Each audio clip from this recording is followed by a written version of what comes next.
So what we're going to do now is look at chapter 2. Chapter 2 is the history chapter of the class. So let me do the share screen.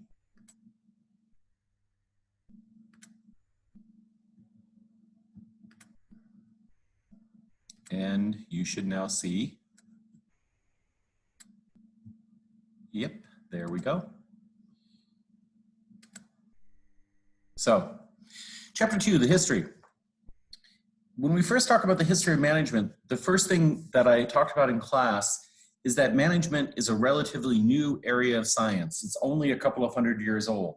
So we've studied math and science for thousands of years, but management has only been studied for the past 200 years, basically since the Industrial Revolution.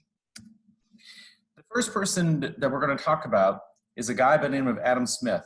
Adam Smith was an economist. He was not somebody studying management. What his big contribution, though, to the world of management is the idea that he believed it was important to have specialization.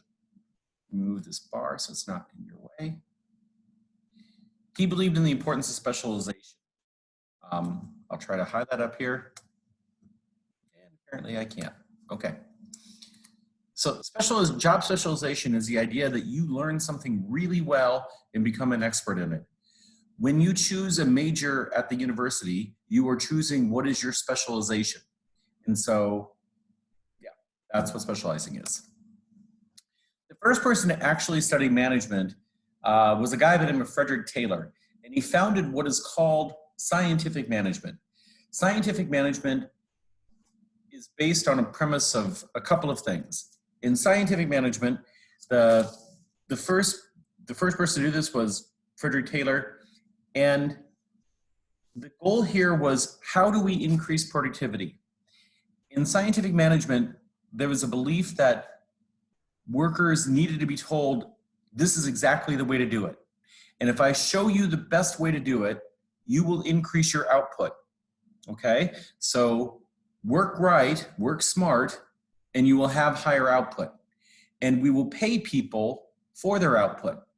So in scientific management, they would oppose the idea of paying somebody an hourly salary or a monthly salary. People should be paid for their output.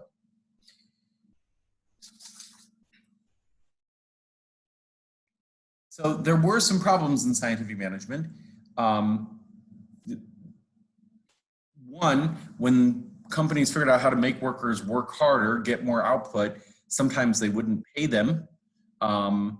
They would lower the piece rate, they would lower, and basically a lot of workers ended up not trusting the scientific scientific management method. After Frederick Taylor, and actually just after him, because they sometimes even worked together, were Frank and Lillian Gilbreth.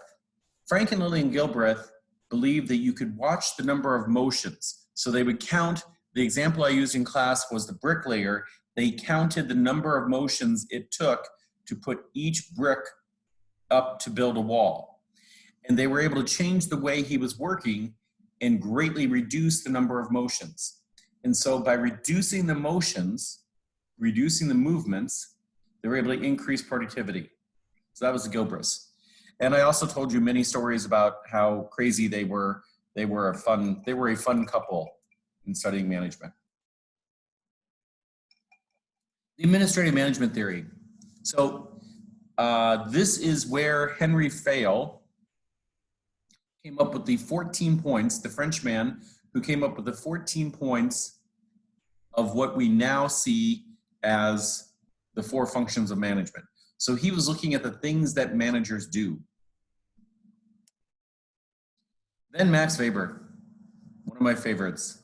This is the guy who believed that having lots of rules is a good thing, that you should never have a relative or somebody that you're friends with working right under you. That's what's called nepotism. And he said that was bad. Weber was the guy who I said, even though he never visited the Middle East, he would be the guy who would say WASA is bad. He did this because in the idea in bureaucratic management, in the ideas, his principles of bureaucracy, he believed that if everybody believes the rules are fair, that will make them want to work harder. So, Weber's principles of bureaucracy. We'll do 2 more, and then that will be it for part 1. Along came the study of behavioral management. So, if you think about it, we learned from Adam Smith that specialization is important. We learned from Frederick Taylor that paying people for their output is important. We learned from Henry Fayol that there are certain things every manager should know how to do, and so his 14 principles that became planning, organizing, leading, controlling, that is important. And then last but not least, we had Max Weber, who said fairness is important. Well, now in behavioral management, along came the idea that we are not looking at how workers feel. So Mary Parker Follett was the first to suggest that we need to look at the human side of the organization. We need to look at how people feel and how that affects how people work. And so that is enough for this first video, and we will continue with video number 2.